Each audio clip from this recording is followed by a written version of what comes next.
Good morning guys, અમારી Goswami vlog ચેનલમાં આપનું સ્વાગત છે. આજે અમે જઈ રહ્યા છીએ ગામડે, હું, પપ્પા અને જ્યોતિર. સુહાગ, મારા કાકાનો દીકરો અને સુનિલ, મોટા પપ્પાનો દીકરો આવી ગયો છે. અમે બધા સાથે ગામડે જવા નીકળશું. આગળ મળીએ ગાઈઝ ગામડે જઈ. સીએનજી ગાઈઝ ખતમ થઈ ગયું હતું તો રસ્તામાં સીએનજી પુરાઈ લઈએ. But you're breaking down my walls again just to set me free. Why do I, baby, why do I love the way you are, we always leave me? Why do I, baby, why do I love the touch but never love the feeling? Guys, ગામડે આવી ગયા છીએ અમે. જોઈ શકો છો આ ઘર છે મારું. લગભગ બહુ જૂનું, 25 વર્ષ જૂનું છે. મોટું પણ હવે રિનોવેશન કરવાનું છે,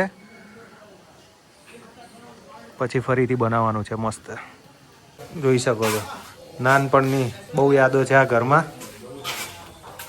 રિનોવેશન થઈ જશે એટલે મસ્ત બની જશે.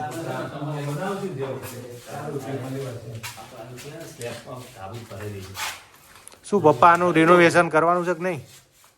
રિનોવેશન કરવું પડશે ને, કારણ કે અહીંયા ધાબુ ભરાઈ જ બસ બોક્સ છે ને, આ બે પૂતારા આ બે કેમ તલવાર બહુ જ જૂની, વર્ષો જૂની, લગભગ 101 વર્ષ. એ છે ને એ મૂકી આમાં મૂકી દે ખરાબ. જો ગાઈસ, આ મંદિર બને છે, માતાજીનો મઢ કહેવાય. એના કામ માટે જ આવ્યા છીએ ગામડે. એનું કામ ચાલે છે અત્યારે.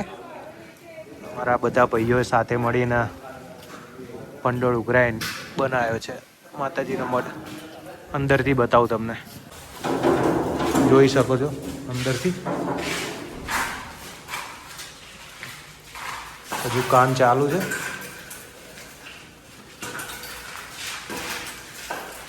માતાજીના મંદિર જોડે આ મોટા પપ્પાના મકાન બને છે અને બાજુમાં કાકાનું બને છે.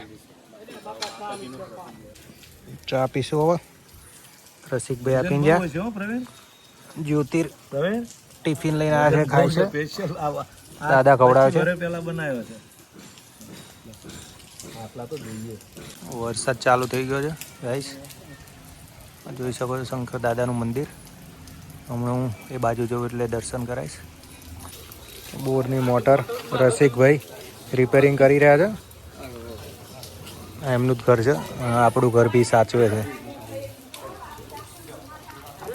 ગાઈસ, હું, મારા મોટા ભાઈ સુનિલભાઈ, સુહાગભાઈ, અમે ગામમાં બહુ દિવસે આવ્યા તો મહાદેવના દર્શન કરવા આવ્યા છીએ.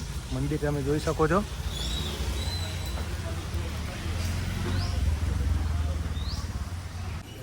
જોઈ શકો છો ગાઈસ, શંકર ભગવાન મહાદેવનું મંદિર છે.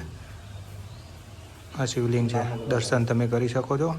બાવળા તાલુકાનું ગામ નાનોદરા, જિલ્લો અમદાવાદ. ગાઈસ, અમે કાકા બાપાના છોકરાઓ ઘણા દિવસે ભેગા થયા છીએ. તો આ શંકર ભગવાનના મંદિરે દર્શન કરીને બેઠા હતા તો ઘણી જૂની યાદો તાજી થઈ છે. સુહાગ, આપણે અહીં રમતા, લગભગ તમે તો અહીંયા જ તમે તો અહીંયા જ રહેતા હતા, પણ હું આવતો હતો અમદાવાદ રહેતા એટલે શનિ રવિ અહીંયા ગાઈસ અમે, ત્યાં તો પપ્પાનું સ્કૂટર હતું તો શનિ રવિ અમે આવતા અને સામે આ તળાવ છે, તળાવમાં બી નાહવા માટે જતા. અત્યારે તો વડ બહુ ઘણા ઓછા થઈ ગયા, સામે દેખાતા છે તમને. એના પર ચડીને ધુસકા ને એવું બધું બહુ મારતા. બહુ મજા હતી. ત્યારની વાત જ અલગ છે. અત્યારે મોટા થઈ ગયા, લગભગ અમારી 30 વર્ષની ઉંમર થઈ, પણ એ વસ્તુ અત્યારે યાદ આવે છે. અને અત્યારે ભેગા થઈએ પણ એવી પૈસા છે પણ એવી મજા નથી. ગાઈસ, આ પાર્ટ 1 હતો. આગળ પાર્ટ 2 આવશે જે ખૂબ જ ઇન્ટરેસ્ટિંગ છે. Wait and watch.